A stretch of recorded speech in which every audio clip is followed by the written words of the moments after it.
Jerome, Epistola ad Innocentium Presbyterum, Episode 4.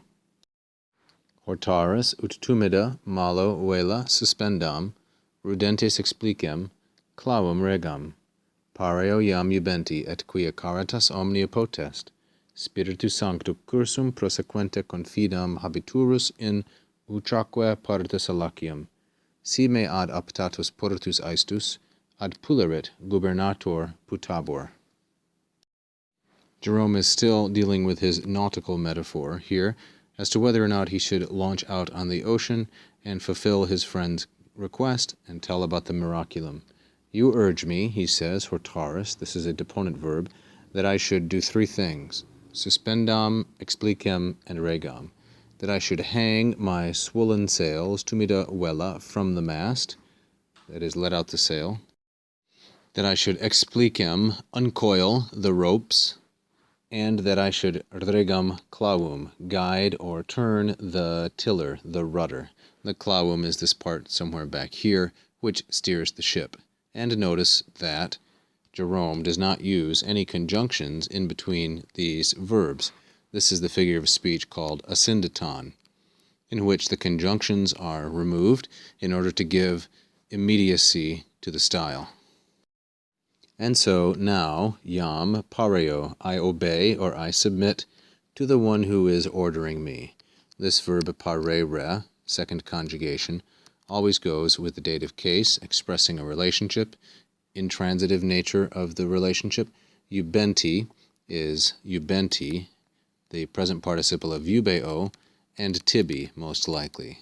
So now I submit to you as you order me or as you instruct me, and quia caritas omnia potest, because charity or love is able to do all things, is able with respect to all things, or we might, if necessary, imply some notion of facere, is able to accomplish all things, but I think this is not strictly speaking necessary.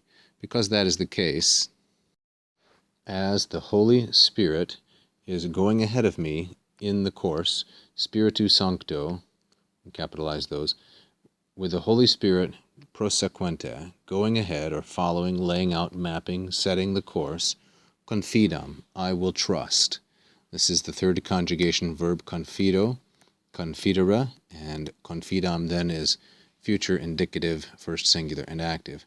I will trust habiturus, that I will have, habiturus esse, I trust that I will have or I will obtain salacium, I will obtain peace or refuge in utraque parte, on each side, on both parts, that is, on each side of the boat, we might say, starboard and port.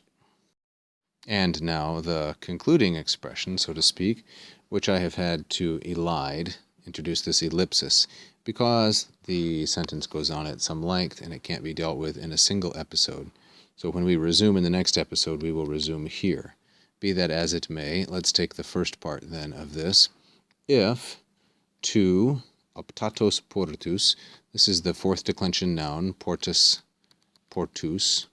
masculine, if to chosen or favorable harbors, moorages, dockyards, the aestus, the wind or the tide, shall have driven, ad pulerit, shall have driven or conveyed me, and aestus is also a fourth declension noun, and ad pulerit is a future perfect. So if that's the case, then putabor, I shall be considered a good steersman, gubernator.